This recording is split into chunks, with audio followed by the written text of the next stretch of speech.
2025 সালের আইপিএলে royal Challengers বেঙ্গালুরুর আরসিবি যাত্রা ছিল এক অসাধারণ রূপকথা।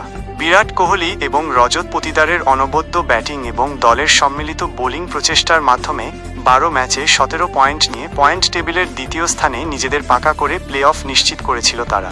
দীর্ঘদিনের দুর্বলতা কাটিয়ে উঠে ব্যাটিংয়ের পাশাপাশি বোলিংয়েও যে আরসিবি এতটা শক্তিশালী হয়ে উঠতে পারে তা দেখে ক্রিকেট বিশ্ব রীতিমতো অবাক হয়েছিল। এই সাফল্যের পেছনে ছিল 2025 সালের মেগা নিলামে নেওয়া কিছু গুরুত্বপূর্ণ সিদ্ধান্ত।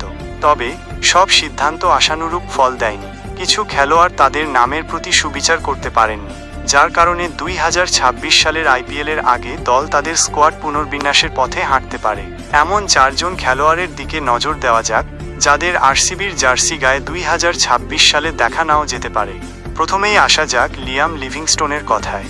এই বিস্ফোরক ইংলিশ অলরাউন্ডারকে আরসিবি 8.75 কোটি রুপির বিশাল দামে দলে ভিড়িয়েছিল, কিন্তু মাঠের পারফরম্যান্স ছিল হতাশাজনক। 6 ইনিংসে ব্যাট হাতে মাত্র 87 রান এবং বোলিংয়ে মোটে 2টি উইকেট।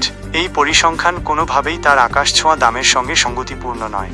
ধারাবাহিক ব্যর্থতার জেরে 7টি ম্যাচের পর তাকে প্রথম একাদশ থেকে বাদ দেওয়া হয় এবং তার জায়গায় সুযোগ পান রোমারিও শেফার্ড। লিভিংস্টোনের ফর্মের এই অধপতন নতুন কিছু নয়। এর আগেও পাঞ্জাব কিংসের হয়ে খেলার সময় তিনি ধারাবাহিকতার অভাব দেখিয়েছেন। 2022 সালে 437 রানের একটি উজ্জ্বল মৌসুমের পর তার পারফরম্যান্সে ক্রমশ ভাটা পড়েছে। এত বড় অঙ্কের বিনিয়োগের বিপরীতে এই ধরনের পারফরম্যান্স কোনো দলের জন্যই কাম্য নয়। তাই মনে করা হচ্ছে 2026 সালের আইপিএলের আগে আরসিবি তাকে ছেড়ে দিয়ে একজন নতুন এবং নির্ভরযোগ্য বিদেশি অলরাউন্ডারের সন্ধান করতে পারে। এরপর আলোচনা করা যাক মায়াঙ্ক আগরওয়ালকে নিয়ে। দেবদত্ত পাদিকালের অপ্রত্যাশিত ইনজুরির কারণে এই ভারতীয় ব্যাটসম্যানকে বিকল্প হিসেবে দলে অন্তর্ভুক্ত করে আরসিবি। 2025 সালের মেগা নিলামে তিনি অবিকৃত ছিলেন, কিন্তু অপ্রত্যাশিত পরিস্থিতিতে আরসিবির দরজা তার জন্য খোলে। যদিও মায়াঙ্ক শেষ কয়েকটি ম্যাচে সুযোগ পেতে পারেন, তবে এটা স্পষ্ট যে পাদিকাল যখন আগামী সিজনে সুস্থ হয়ে দলে ফিরবেন, তখন মায়াঙ্কের প্রথম একাদশে জায়গা পাওয়া কঠিন হবে। পাদিকাল চলতি মরশুমে ব্যাট হাতে দারুণ ফর্মে ছিলেন এবং দলের ব্যাটিং লাইনআপের একটি গুরুত্বপূর্ণ অংশ।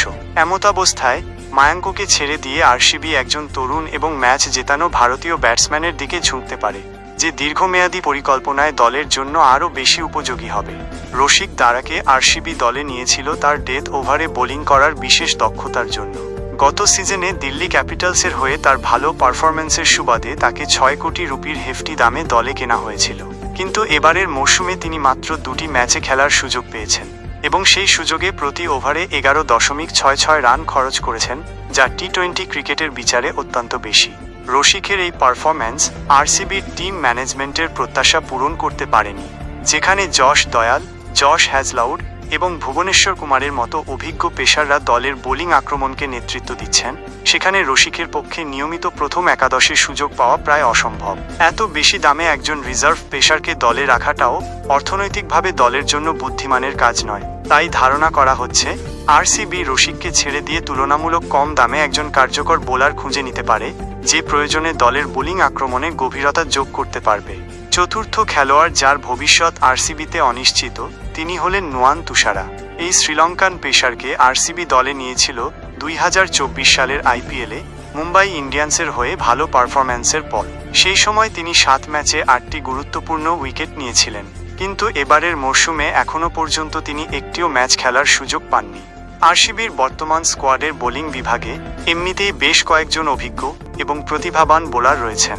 লুঙ্গি এনগিডির মতো দক্ষ বিদেশি পেসার প্রথম একাদশে সুযোগের অপেক্ষায় থাকায় তুষারার জন্য দরজা খোলা কঠিন। এছাড়াও প্রথম একাদশে আন্তর্জাতিক বোলারদের আধিক্যের কারণে তার খেলার সম্ভাবনা ক্ষীণ।